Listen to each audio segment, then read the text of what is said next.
नमस्कार दोस्तों, स्वागत है आप सभी का आपके अपने YouTube चैनल अपनी क्लास में। दोस्तों, इस वीडियो के अंदर मैं आप सभी को आपकी राजस्थान बोर्ड कक्षा 9वीं में हिंदी सब्जेक्ट का नए सिलेबस के अनुसार एक ऐसा पेपर बताऊंगा जिस पेपर के आने का चांस आपकी वार्षिक परीक्षा में बहुत ज़्यादा है। दोस्तों, तो आप देख सकते हैं इस पेपर में ऊपर ही ऊपर लिखा हुआ है कक्षा 9 विषय हिंदी। तो आप देख सकते हैं दोस्तों, इस पेपर में हमारे पास में सबसे पहले खंड ए आता है।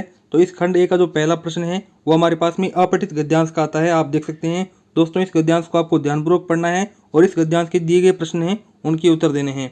दोस्तों, तो चलिए पढ़ते हैं इस पहले अपठित गद्यांश को। तो आप देख सकते हैं इसमें कहा गया है, शिवाजी का नाम प्रत्येक भारतीय जानता है, इनको महान बनाने का श्रेय स्वामी रामदास को जाता है। ये शिवाजी के गुरु थे।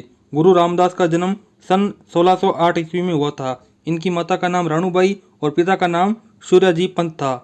दोस्तों, चलिए अब इस पद्यांश को इतना ही पढ़ते हैं। अब इनके प्रश्न है वो देख लेते हैं। तो देखिए, पहला गद्यांश का प्रश्न है, उपयुक्त गद्यांश का शीर्षक बताइए। दोस्तों, गद्यांश के अंदर मेनली शिवाजी की जो महत्वता है वो बताई गई है, यानी कि शिवाजी की जो इंपॉर्टेंस है वो बताई गई है। यही क्या है, गद्यांश का शीर्षक है।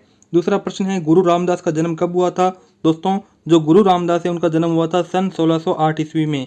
यानी कि दोस्तों, बस आपको पद्यांश को या गद्यांश को ध्यानपूर्वक पढ़ना है और आपको इन सभी प्रश्नों के उत्तर हैं वो मिल जाएंगे। दोस्तों, यहाँ पे मैं आपको कहना चाहूँगा कि कृपया करके आप एक कॉपी और पेन ले लीजिए और इन सभी प्रश्नों को अपनी कॉपी पर लिख लीजिए।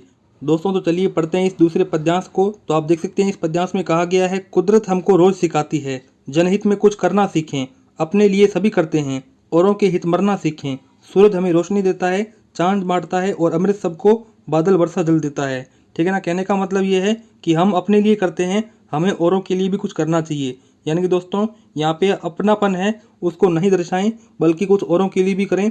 तो यही क्या है, इस गद्यांश का शीर्षक है। और वहीं दोस्तों दूसरा है, कुदरत हमें क्या शिक्षा देती है। तो कुदरत हमें कहती है कि हमें दूसरों के लिए भी कुछ करना चाहिए। कुदरत में जैसे कि अमृत है, अमृत हमें पानी देता है, तो इस प्रकार से यहाँ पे कुदरत यानी कि पर्यावरण की यहाँ पे महत्वता बताई गई है। आगे सी है, चांद सबको क्या बांटता है। तो चांद सबको रोशनी बांटता है। ठीक है। पेड़ शब्द का पर्यायवाची लिखो तो पेड़ का हो जाएगा वृक्ष। दोस्तों, अब आप आगे देख सकते हैं हमारे पास में इस पेपर का खंड दूसरा आता है। इसका जो पहला प्रश्न है इसमें आपको कहा गया है कि प्रधानाचार्य को बीमारी के कारण 2 दिन का अवकाश प्रदान करने हेतु प्रार्थना पत्र लिखिए। यानी कि दोस्तों, आपको अपने स्कूल के जो प्रिंसिपल हैं उनको एक लेटर लिखना है और उसमें आपको कहना है कि मुझे 2 दिन का अवकाश चाहिए क्योंकि मैं बीमार हूँ। ठीक है, आप कर सकते हो, 4 नंबर आपको पूरे मिल जाएंगे। दोस्तों, पहले प्रश्न के अथवा में एक और प्रश्न दिया गया है, प्रधानाचार्य जी को अपनी अंक तालिका में अपने गलत लिखे गए नाम सुधार करने के लिए आवेदन पत्र है वो लिखना है। यानी कि दोस्तों, आपकी जो मार्कशीट है उसमें आपको अपने नाम में संशोधन कराना है। तो आप आसानी से अपने स्कूल के प्रिंसिपल को एक लेटर लिख सकते हो। आगे दूसरा प्रश्न आता है, इसमें आपको किसी एक विषय पर 15 से 16 पंक्तियों में एक निबंध लिखना है। तो टॉपिक देख सकते हैं, दीपावली, होली, गणतंत्र दिवस, मेरा प्रिय खेल।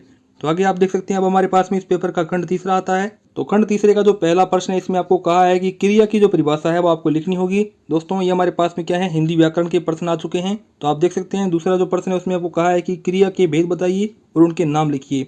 तीसरा प्रश्न है कि वाक्यों को शुद्ध रूप में लिखिए। जैसे कि आपको वाक्य दे रखा है वह बहुत सज्जन पुरुष है। ठीक है, तो आपको क्या करना है, इसको शुद्ध रूप में लिखना है।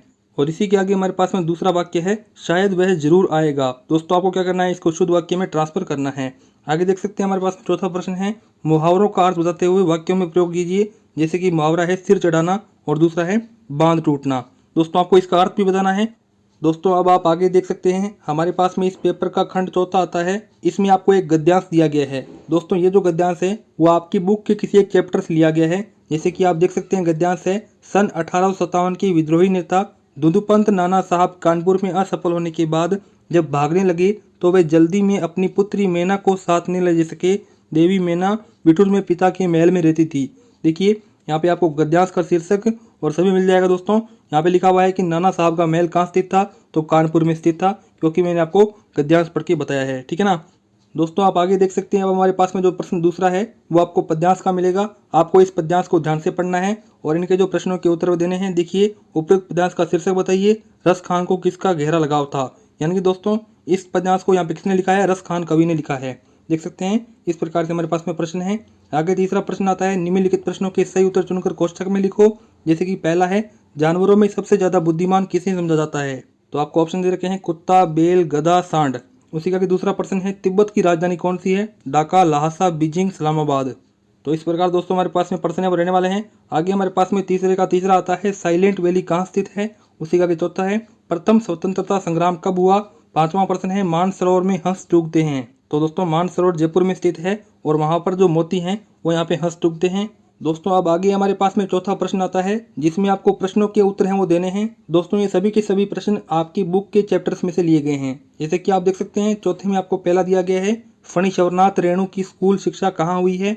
दूसरा है लेखिका मृदुला गर्ग का जन्म कब व कहाँ हुआ। तीसरा है माटी वाली कहानी किस समस्या से जुड़ी है। चौथा है लेखक जी का दिल दिमाग मुख्य रूप से कौन सा काम करना चाहता था। पांचवा प्रश्न है बच्चे काम पर जा रहे हैं, कविता का उद्देश्य क्या है।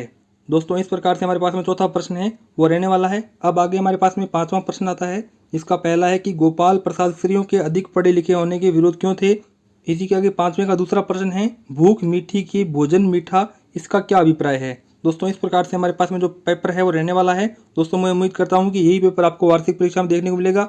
दोस्तों इसी के आगे अब हमारे पास में तीसरा प्रश्न आता है दिल्ली में लेखक शमशेर सिंह जी ने किस आर्ट स्कूल में किस कला का प्रशिक्षण लिया। चौथा प्रश्न है किस घटना से पता चलता है कि लेखिका की बहन बड़ी जिद्दी थी। पांचवा है मृत्यु का सरल दूत किसे और क्यों कहा गया है। छठा है माटी वाली की प्रसिद्धि का क्या कारण था। दोस्तों इस प्रकार से आपके जो पाठ हैं उनके प्रश्न हैं। आगे छठा प्रश्न आता है, इनमें आपको प्रत्येक प्रश्न का उत्तर है वो 5 से 6 पंक्ति में देना है। जैसे कि पहला प्रश्न ज्ञान की आंधी का भक्त के जीवन पर क्या प्रभाव पड़ता है। इसी के आगे हमारे पास में दूसरा प्रश्न पूछा गया है गया कौन था, उसे किस परेशानी का सामना करना पड़ा। आगे तीसरा प्रश्न है उमा के व्यक्तित्व की विशेषता बताइए। चौथा है बाढ़ पीड़ित क्षेत्र में कौन कौन सी बीमारियों के फैलने की आशंका रहती है। दोस्तों इस प्रकार से हमारा छठा प्रश्न रहेगा। आगे सातवां प्रश्न आता है जिसमें आपको कवि रस खान का जो जीवन परिचय है वो लिखना है।